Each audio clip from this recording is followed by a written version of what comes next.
Para sa tiyak na mas malinis na kinabukasan ng lungsod ng Baguio, bumuo na sa pamamagitan ng Executive Order No. 80 Series of 2024 ng isang Circular Economy Action Team ang lokal na pamahalaan ng Baguio.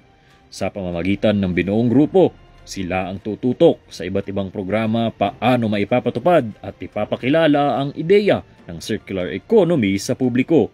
Isa sa kanilang tinututukan ngayon ay ang pagpapabilis ng pag-decompose ng mga biodegradables. Kaya ito nga yung ginagawa na, we're introducing different types of technology, especially in managing our biodegradables. We're introducing BSF technology, itong black soldier fly. Kung maipapatupad ng maigi, ang mga biodegradables natin ang magiging food source ng mga black soldier fly. Ang kanilang mga dumi ay maaaring ilagay sa mga pananim na gulay. Ang ilan naman sa mga larvae ay maaaring ipakain sa mga livestock tulad ng manok. Ang mga gulay at manok naman ay maaari na ring makonsumo pagdating ng harvest season. We will reduce the bio that is mixed with the residual waste kasi ang campaign namin is basura mo, bawasan mo.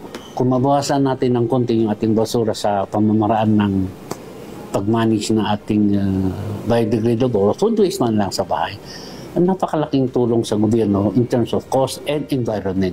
Ngunit, paglilinaw naman ni Mayor Benjamin Magalong na kailangan pa nito ng masusing pag-aaral kasabay ng ibang mga methods bago ipatupad. Iniintay natin yung ito yung bioponds na darating anytime soon. Hopefully this week darating yung bioponds para ma-experiment na natin, gawa tayo ng laboratory. Tapos meron pang isang technology rin, the use of enzymes. It's a combination of different types of solutions, technology. Ang Circular Economy Team ay kinabibilangan ng iba't ibang stakeholders tulad ng local offices, national government agencies at civil society organizations bilang isang komunidad na sisiguro sa mas malinis na Baguio. Inaasahan naman na sa pamamagitan nito ay mababawasan ng mga basurang napuproduce ng lungsod.